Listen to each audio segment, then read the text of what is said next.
Well, I'm here with Donny Deutsch. It's good to meet you. Nice Thanks to for meet you, being on the Louis. show. Thanks for having me. I appreciate it. I want to pleasure. start off with, I like to start my days with gratitude. So I'm curious, what are you most grateful for today? My family. I know it sounds like a trite answer, but my kids. Yeah. I have 3 amazing daughters. Yeah. So that's number 1 by far. Okay, cool. Yeah. And who was the most influential person in your life growing up, would you say? Most influential by far was my dad, Yeah. in every way. Just informing me as a person with values. I went to work for him when I was a young man, so I kind of learned my craft under him and just learned how to behave as a man. And he's my hero. I lost him a few years ago, but he was the kind of the best human I've met in my life. You know, it's hard to be objective when it's your own dad, Right. but just if I've met 17,494 humans in my life, he's the best Really? I've met. Yeah. What do you think is the characteristic that makes him so, He just selfless, true to his values, honest, hardworking, loving, caring, just a decent man through and through. Would you say there was anything missing from him that you would have liked to have seen? No. No. No, I mean, nobody has everything, you know what I mean? No. No. Okay, cool. Well, before I really dive into this, the Big Idea was a huge inspiration for me. Oh, great, I thank you. started watching it right when I was going to play professional football, and then I got injured. And I didn't know anything about business or entrepreneurship. Wait, I want to hear about this football. Where, you play college ball? I played college ball. Where? I transferred around to a bunch of D3, D2 Okay. schools. And then my dream was to play in the NFL. Okay. And I went to the NFL Combine. I did pretty What'd you well. play? I played wide receiver. Okay. But I was a little bit too slow. Right. I ran about 4.6 40. And as a Yeah, tall yeah, white guy, it's yeah. kind of like, Tall white it's guy, like yeah, a knock you need on that me. 4'4", You know what I mean? yeah. So I went to play arena football, and then I got injured. And after I was sleeping on my sister's couch for 2 years, recovering from a surgery. And I started really watching The Big Idea. Oh, wow. And I had no clue about entrepreneurship or business, but it was like the most inspiring thing every that's single great. week. That's wonderful And to when hear. it canceled, or when it was Right. done, not canceled, when it was done, it was like so depressing for me Yeah. because I was starving for that information. Oh, well, that's nice to hear. It's that was a fun show. It was amazing. It was like And pre-entrepreneur show, Yeah. pre-part Shark Tank. Yes, it really was. It was the show. It's very interesting. It was actually a little ahead of its time. Yes. It ended its run at the end of 2008. It was on Right. for about 4.5 years because at that point the economy was falling apart. Right. It was very hard to tell people go for your American dream, and the banks aren't lending money. Yeah. But yes, it was ahead of its time. Sure. And particularly, it's interesting. You look at Shark Tank, and we did a whole series on the show of like elevator pitches where people would pitch products to 3 people. I mean, it really Sure, was the I know. precursor, It was. And it was interesting when the show ended. Mark Burnett called me. He says, "I'm bringing this show to the U.S. It's called Dragon's Den around the world. It's Yes. Shark Tank. In Canada, it was big. Yeah, I want you to be one of the sharks." And I had just finished The Big Idea, and I kind of didn't want to just stay in that same entrepreneurship, but I wanted to go broader. So I passed on it. But they've done a great job with that. But that was one of my great prides in my life is I'll walk the streets and somebody will say the very same thing to me, and it was nice. It really was a game changer, man. It was like, thank you. I remember I would talk about it all week because I didn't know anything about entrepreneurship. So you're really speaking to me. Yeah, and what was nice was we had everybody from Bill Gates on down to Jay-Z to women, the great businesses of the world, down to women who were making cookies in their basement and starting a business that way. And the lessons were all very similar. It was very interesting. You talk to any great entrepreneur and you say, "What's the key to success?" And they'll say the same 3 or 4 things. Find what you're passionate about. Don't be afraid to fail. Keep getting up. Surround yourself with great people. And they also say, it's interesting, had they known what they didn't know, they never would have gone into business because it's Right. too overwhelming. So you also need that sense of kind of like naive, jubilance, if you will, to empower you to go because the obstacles, there are so many of them. Right. Now, why did you want to do that show?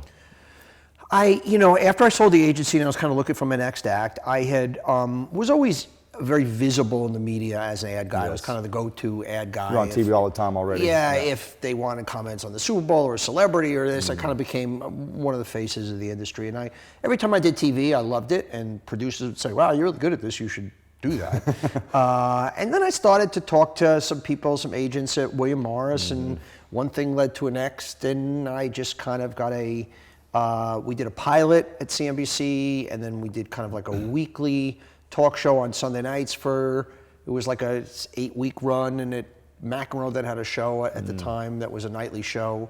that wasn't doing well, and I kind of somehow ended up in that spot, and it happened. Amazing. Yeah. What would you say is the most memorable moment from that? Maybe the most memorable interview? Or wow. I don't know if there's one interview that stood out. You know, it was interesting. The show had a bunch of different iterations. For a while, we were doing a lot of celebrity interviews, which was fun. And I mean, the range of people we got out to CNBC in New Jersey, it was really incredible. Then they wanted us to kind of move it a little more on brand for CNBC. I still felt it was on brand because it was a CEO interviewing, you know, tastemakers and success. But then we moved it to more the entrepreneurship thing. And, you know, there wasn't one particular interview that stood out. It was just the whole experience was great. What would you say is the biggest challenge you faced? Biggest challenge is doing a show every day. We're starting with a blank piece of paper, particularly a show that doesn't have the news to play off. You know, just about every strip show on television.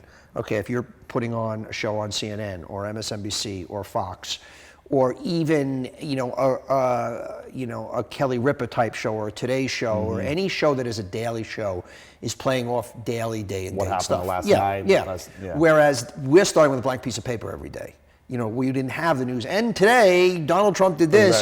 So it was very hard to do a nightly show with a blank piece of paper and create 44 minutes of content every single day when you don't have the news. Because basically when you're producing a daily show, usually what happens is at 10 in the morning, they go, okay, what's happening in the world? Oh, this is good. You know, we didn't have that. So it was challenged to do that, but we did it. Right, amazing.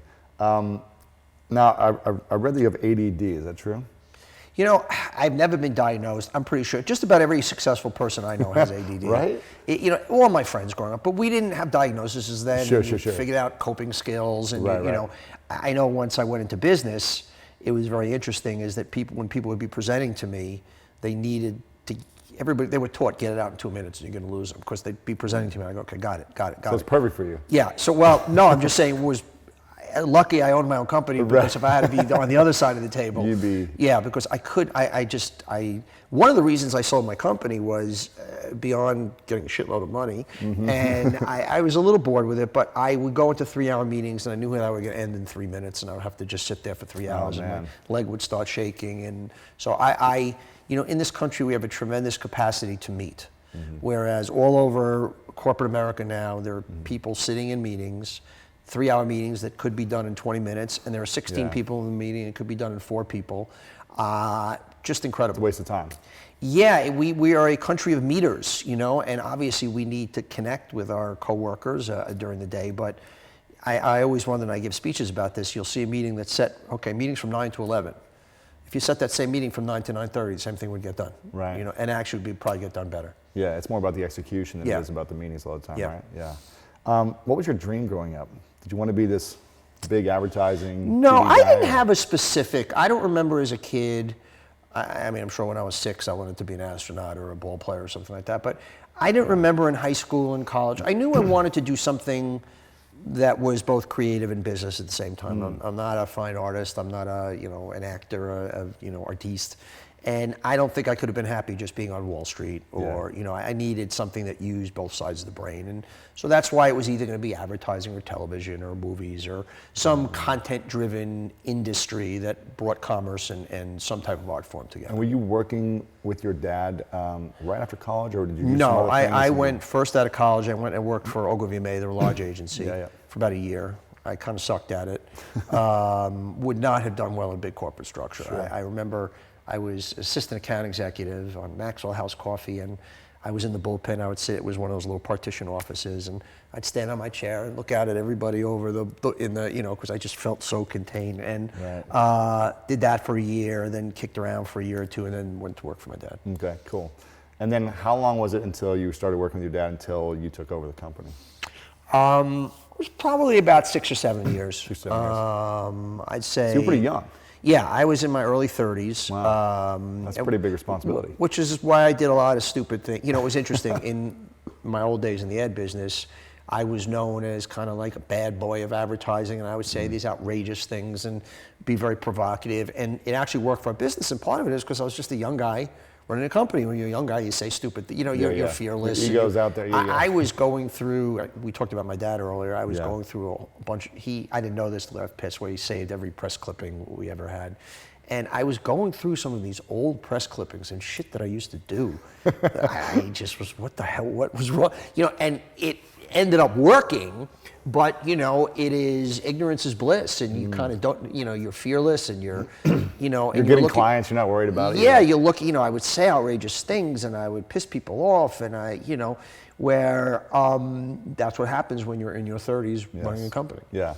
Now, do you feel like advertising is still relevant today with all the social media and the Well, of course it is. You know, look, the game of, okay, you know, I got a beer to sell, or I got a car to sell, and you're a consumer, you're going to consume it, is never changing. You know, we are a capitalistic system, we consume products. So the game of wherever the eyeballs are, how do I pay to be a part of that, get it in front of that eyeball? So whether it is, you know, now on a mobile phone, you know, now on a smartphone versus a TV screen versus a billboard versus, so that game of consumer, content provider, somebody selling shit, that triangle is never going to go away. It's just going to take different forms. So, you know, when my 12-year-old daughter, you know, was sitting at breakfast this morning, and she's got, you know, her iPhone, and she's got her iPad, and she's going. The TV's on, and the TV's on. No, the TV's not even on. And she's going from Snapchat to Instagram to texting her friends to this, and you know, there will be, and there already are, obviously, you know, ads showing up there, and that's the way she'll be sold to. So. That's not changing. You know, call it what you want. You know, but it's never changing. Advertising, as we tend to think of it, we still think of it as a TV commercial, and you know, so you know, obviously that's changing, and you know, so it's, but the overall game is not changing. Just the way the pieces are moved around. Yeah, when you're coming up with an idea to pitch an ad to a brand, what's the process about? Is it always coming back to the story and the heart of things, or is it different for every brand? Is it every situation is different, but what's similar, what the right way to approach things are is, first of all, somebody has a product, brand, and you have to look at the authenticity of that brand. Understand what is the value system of that brand. Every brand stands for a core set of values. That's what brand is.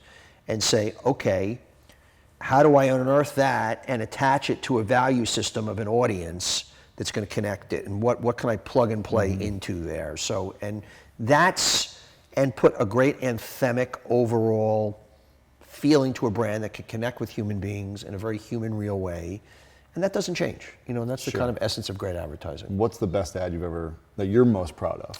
You know, the overall thing I was associated with was probably working on the Clinton campaign in '92. You know, just being a part of that was so exciting. Overall, the work we did over the years for IKEA.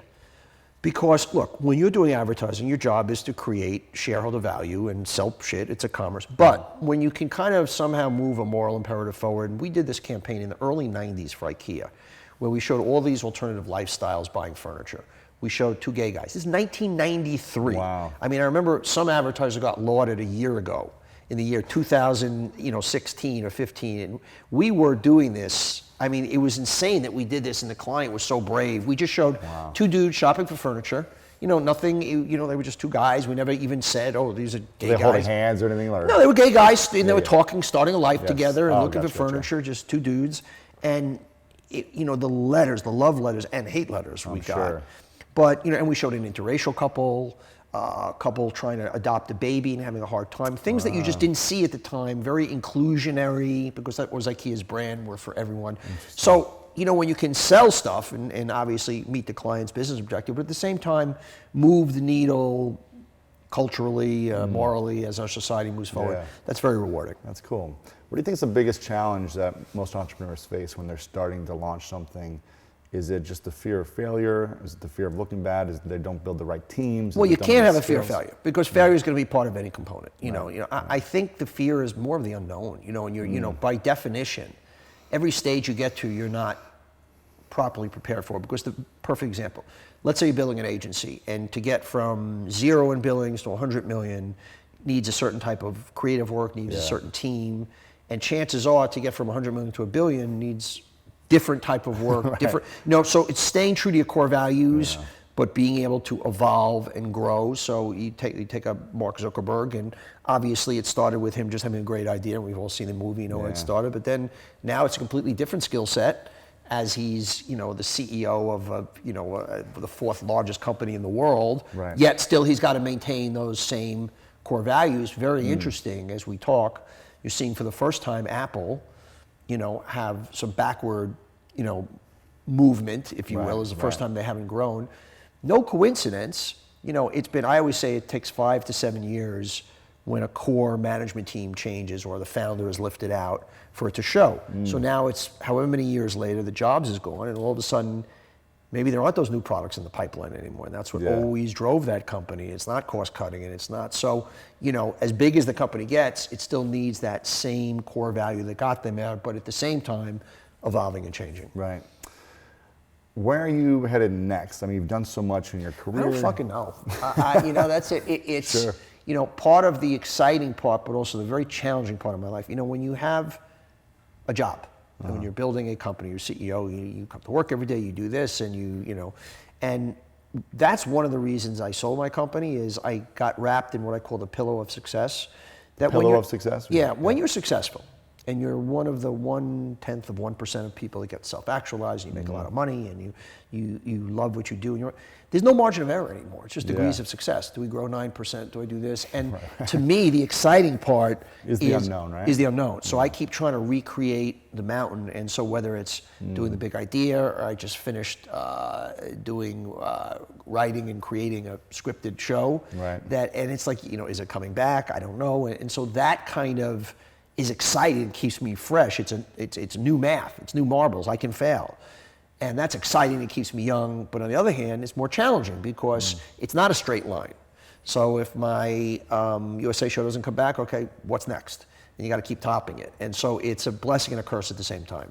I mean, I call Steph and I go, okay, what the fuck am I doing now? You know. So. Yeah, because it's kind of like when you've reached this level of success, it's like, how do you stay motivated to keep going? You know, That's it's like, it. Well, I've got everything I need. But that's it. That's created everything. You know, it's like I get up this morning, and if I don't have my next project in front of me that I'm pumped about, I'm fucking depressed. I don't look around and go, oh, I've made a lot of money, or I did all these things. That's in the past. You start dying slowly if you're not doing anything. Yeah, inspiring, I mean that's right? the past. It doesn't, and it's and what's interesting also, if you're fortunate and you've had some really neat successes like I've had, the bar gets raised. Right. In your own mind. Right. There's nobody else's mind. Nobody gives a fuck what you're doing, you know? But in your own mind. So I'm a prisoner now that I just did to me what was the pinnacle of brought everything together. Writing and creating a scripted series based on a faux version of my life that brought all my skills together. Creative, business, advertising, you know, and it's okay, where do I go from there? How do I top that? Right. And it's a challenge. It's a real but I'll get there. Wow. Do you do investing for young startup entrepreneurs? I invest money. Investing money doesn't turn me on. It's like, by the way, I could be investing in companies and I could be making, like I need a toy. I need a thing that I'm building, that I'm putting new sticks into, and that's what gets me pumped when I get up in the morning. Not that, oh wow, I invested in that company, I got a 37%. There's more money. Yeah, right. Yeah, I mean, look, I want to do well financially and stay, you know, financially healthy. It doesn't excite you as much. That's anymore. not going to fill my day. You know? That's what I always say to people. Only sell your business for one reason. Because you're ready to do something else. Because you can't go visit your money every day. Wow, this person got $1.6 billion. Great. Okay, and now you buy your 2 houses and a car, whatever you want to do with that money, and then you're financially secure, which is amazing. But you can't go visit. What are you doing today? I'm going to go to the bank and look at my money, and you know what I mean? You can't. So you got to be able to fill up that space. Yeah. What would you say you're most proud of that most people don't know about you? Maybe something small that you've not really announced. Or... I mean, I think, and of course I got the playbook from my dad, I think I'm a really great dad. Yeah. You know, it's a kind of a weird thing to say, but I think I'm really good at, I mean, I love my kids more in life, but I think I'm good at the actual skill set of it. You know, I've talked a lot about this, that I want to write a book or an article called Little People Management, that same things that work in business, motivation, structure, incentive, discipline, consequence, work with raising little kids. Now, it all starts with love, obviously, unconditionally, and all this, it's from the heart. But I never understand parents that can't control the 7-year-old kid. I mean, just like an employee, not to call them employees, but a person can get basically, you know, demoted. Yep. You know, I can take my kid's play date away. They can't take my play date away. It's very simple. Right. And kids are narcissists.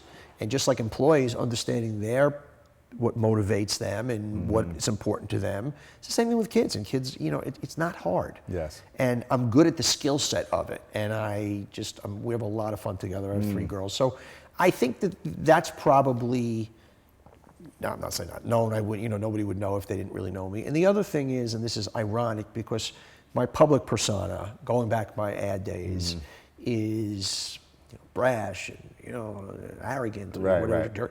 And I'm actually a very kind, nice person, and have lifelong friends. And that would not be known. Like, it's a stupid thing to say out loud. Yes. But and that was part of why I did my show, to kind of make fun of a public persona of kind of this New York, you know, well-to-do asshole. Right. Whereas I'm actually a very kind man, and that does not always. Shame on me. That doesn't always show. Sure. Cool. Those are things. Final few questions I have for you. Who's inspiring you in the world right now? Either a man or woman that you're like, I just really admire what they're doing in life and business and, you know, with the world. Right now, it's going to be a weird answer, is Trump. I mean, it's a very loaded car. I know Donald for a long time. I mean, Stephanie's like, whatever you. Well, I'll tell you why. I mean, it's just, I disagree with most of his political views. I like him personally because he's a good dad and we've known each other, and his employees are very loyal to him. I mean, obviously, things he said about Muslims and the wall, and I don't get why he's saying those things. Obviously but the fact, the hubris, the ability, the brilliance to just all of a sudden now be the Republican is just stunning. It's unbelievable. Which just really shows you anybody can do anything. I just marvel at it. So, you know, I don't have to wear those. I'm just that right now. I am so taken with that the fucking guy has been able to do this and has somehow morphed into this bulletproof brand. That's unreal. That no matter what he does, helps him, because even when it's stupid or ridiculous, well, at least he says it like it is. It's this amalgam of things that have come together to this now Donald Trump running for president show that is just stunning. So that is, I don't want to say it was inspiring me, but it is kind of just has caught my attention to just everything that is incredible and fucked up in this world right now. You know, it's hard to find something that matches that right now. Sure.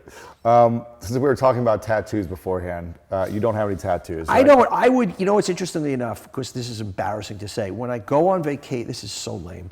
When I go on vacation with my kids to Florida, there's a guy on the beach that always comes up with these henna tattoos. Yes. And I always get a fake tattoo for a week, like a loser. Like the biggest loser thing anybody can do, and my kids go, and I just think it's so cool. I never would do it because I would look like such a cheeseball. You know, 58-year-old Jewish guy for a week. getting a tattoo, like, but it's cool. You know, but cool. I personally, I'm going to say one horribly sexist thing. I don't like tattoos on women. Just me. No matter what it is. Personally, just don't like it. My daughters will be officially disowned if they ever attempt to do that. Not really, but we'll work very hard to keep their body ink-free. That's you know? good. Why do you want to know about tattoos? Well, I'm curious, if you had to have a tattoo on your forehead, if it was a word or a saying that was reversed, so every time you went into a mirror, only you could read it, what would that be? Question. What would that be that you would see to yourself every single day? One word? Or a word or a sentence or a phrase? You look in the mirror every morning. What is it? Keep going. Keep going. Cool. There's a question I use at the end. It's called the 3 truths. Okay. Now, let's say in many, many years from now, it's your last day. Okay. And the books you've written, the shows you've done, the movies you've produced, whatever you've created ever has been erased from time. And everyone's there, everyone's happy, but it's your last day. And you have a piece of paper and they say, we want you to write down 3 truths. The 3 things that you know to be true about everything you learned that would be what you'd be giving to us, since we don't have anything else. Interesting. Of yours to watch, to read. 3 truths about me as a person, or just lessons about life? 3 lessons, 3 things that you know to be true about your life and experience that you would pass on. About life or my life? About life. Okay. Your 3 truths. Be the best person you can be. Nobody knows fuck about fuck. And have fun. Yeah. Before I ask the final question, where should we be sending people to? Where do you hang out with? Where do you hang out online the most? Or what should we be watching of yours? Like porn sites I go to? Exactly, yeah. Okay. No, your social media. Like Pornhub. That's probably my favorite. Okay, cool. That's where I hang out. But where should we be connecting with you? Oh, I'm sorry, I misunderstood. I thought, where do I spend most of my time online? He's still got it. He's still got it. Publicist, like he didn't just say that. I do by the way, I do a call-in show on Sirius where women call in and talk about their problems and the issues. I give them guy advice, and a woman calls up, my husband watches porn. I'm like, and? Right. And I said, men watch porn. It's okay. Sure. When is that show? It's noon Eastern time on Wednesdays on Sirius 109. Sirius 109. Dialing Donny. Where would you connect online with? Yeah, my Instagram. Your Instagram, are you there the most, or Twitter, or where do people? Instagram, Donny J. Deutsch. One word, J-A-Y. Twitter.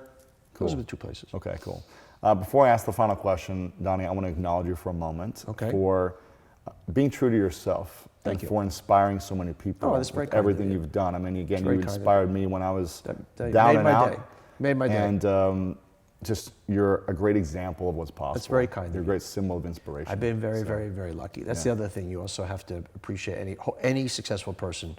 If they got their head straight, we'll say luck plays a real part in it also. Final question is, what's your definition of greatness?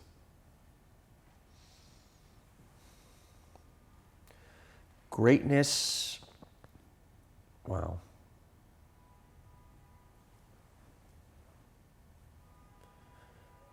Is fearlessly trying to make a difference without worrying about consequences. Donny Deutsch, thanks for coming Pleasure, on. man. Appreciate it. Nice, Louis. Good stuff. Thank you. Thank you, guys. Hey guys, thanks so much for watching this video. I really appreciate it. And if you enjoyed this video, then make sure to subscribe to my YouTube channel. You can do that by clicking right here to subscribe, because each week we come out with awesome, epic, and inspiring interviews and messages and videos just for you. So click subscribe right here to get notified of new videos every week. Also, if you enjoyed this specific interview, we've got a lot of great interviews like this that are uplifting and inspiring. So click right here to watch the previous interviews, because the people I've had on are pretty cool and epic as well. So click here to watch previous interviews. Click here to subscribe. I love you guys, and I'll see you very soon.